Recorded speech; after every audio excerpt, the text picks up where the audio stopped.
کتاب ہے حکایت ہائے قرآن کے نام سے، فارسی زبان میں 1000 واقعات اس میں لکھے ہوئے ہیں کہ وہ 1000 افراد جنہیں مختلف قرآن کی آیتوں سے نصیحت ایسے ملی کہ ان کی زندگی بدل گئی۔ اسعد بن زرارہ ایک شخص ہے کہ جو مدینہ سے آیا ہے مکہ، ابھی حضور مکہ میں ہیں، انہوں نے اعلان نبوت کر دیا ہے اور آیتوں کو پیش کر رہے ہیں، لیکن بہت کم مسلمان ہوئے ابھی۔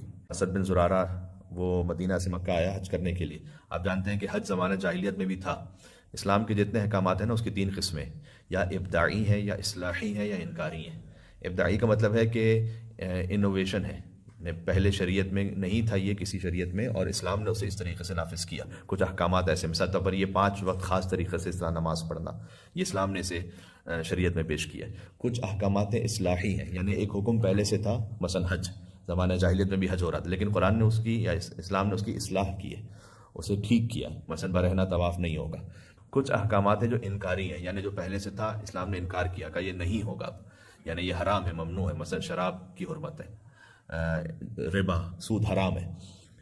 تو حج بھی انہی احکامات میں سے ہے کہ جو پہلے سے حج تو تھا، زمانہ جاہلیت میں بھی لوگ حج کرتے تھے، تو وہ آئے تھے حج کرنے کے لیے مدینہ سے۔ تو مکہ والوں نے اس سے کہا کہ دیکھو ہم تم ایک نصیحت کر رہے ہیں، تم جا رہے ہو حج کرنے کے لیے، تم طواف کرو گے، وہاں پر ایک شخص ہے کہ جو ایک کلام پڑھتا رہتا ہے اور اس میں سحر ہے، جادو ہے۔ مکے والوں میں سے بہت سے اس کی باتوں میں آ گئے ہیں اور وہ گمراہ ہو گئے، اب وہ اسے بتا رہی ہوں، اور تو تم جانا تو خبردار اس کی بات نہیں سننا، ورنہ اس کی بات میں اثر اتنا زیادہ ہے کہ ہر ایک اس کی بات کی طرف جذب ہو جاتا ہے۔ تو بس جب تم طواف کے لیے جاؤ تو کان میں روئی ڈال دو اچھی طرح سے، اور تم اس کی تاکہ کوئی بات نہ سن سکو۔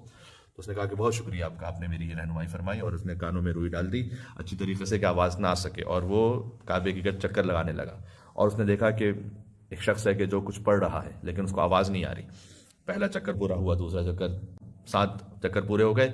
یہ حضرت عبد المطلب کی سنت تھی کہ انہوں نے 7 چکر رکھے تھے طواف میں، جیسے اسلام نے باقی رکھا۔ تو بہرحال اس نے اپنے دل میں سوچا کہ میں بھی عجیب بیوقوف آدمی ہوں کہ میں مدینہ سے مکہ آیا ہوں، اور کچھ لوگوں کے کہنے پر کان میں اپنی روئی ڈال کر اس کی بات ہی نہیں سننا چاہتا، سن تو لو کہ شاید کوئی اچھی بات ہو۔ تو اس نے کان سے روئی نکالی، کیونکہ اس زمانے میں جو کمیونیکیشن کا سسٹم تھا وہ تو یہی ہوتا تھا نا کہ جب مدینہ والے مجھ سے پوچھیں گے، میں مکہ سے واپس جاؤں گا، کہ تم نے کیا دیکھا مکہ میں، تو میں کیا کہوں گا کہ ایک شخص تھا کہ جو کچھ کہہ رہا تھا اور میں نے کان میں روئی ڈالی تھی اور میں نے سنا بھی نہیں کہ کیا کہا اس نے۔ تو لوگ کہیں گے اس کو سن تو لیتے کہ کیا کہا تھا۔ تو اس نے اس نیت سے روئی نکالی۔